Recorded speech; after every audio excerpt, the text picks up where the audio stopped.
प्रिय भक्तों, आज हम बात करेंगे भक्त शिरोमणि अजरमर महाबली हनुमान जी के दिव्य गुणों की।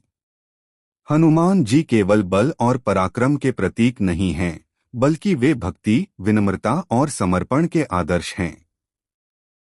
उनके जीवन से हमें सीख मिलती है कि सच्ची शक्ति शरीर की नहीं, बल्कि मन की होती है। हनुमान जी का जन्म अंजनी माता और केसरी जी के घर हुआ। वे पवन देव के पुत्र हैं, इसीलिए उन्हें पवन पुत्र भी कहा जाता है।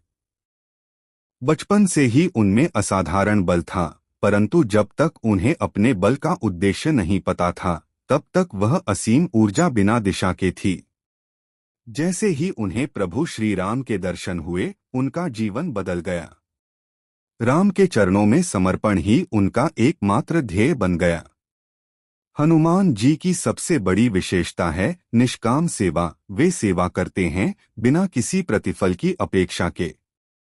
जब सीता माता लंका में थीं, तब हनुमान जी ने केवल आदेश नहीं, बल्कि प्रेम से वह कार्य पूरा किया।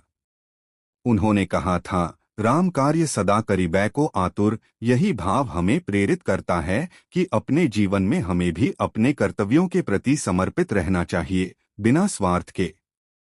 हनुमान जी के जीवन का एक और अद्भुत पहलू है विनम्रता।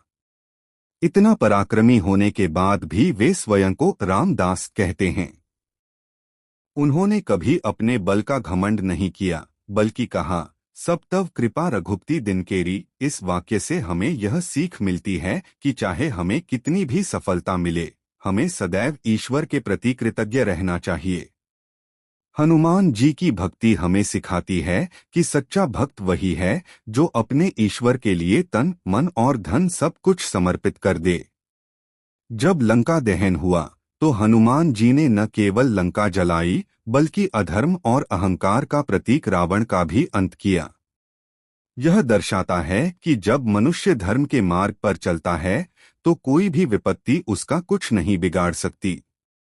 हनुमान जी का संदेश आज भी उतना ही प्रासंगिक है। शक्ति और भक्ति का संगम ही जीवन का सच्चा मार्ग है। जो व्यक्ति अपने भीतर साहस, संयम और समर्पण रखता है, वह हर कठिनाई को पार कर सकता है। अतः प्रिय भक्तों, हमें अपने जीवन में हनुमान जी की तरह सच्चे भक्त, सेवक और कर्मयोगी बनना चाहिए। हर कार्य में भगवान का स्मरण कर दूसरों की सेवा करते हुए हम भी हनुमान जी की भांति अमर हो सकते हैं, न देह से परंतु। जय बजरंगबली।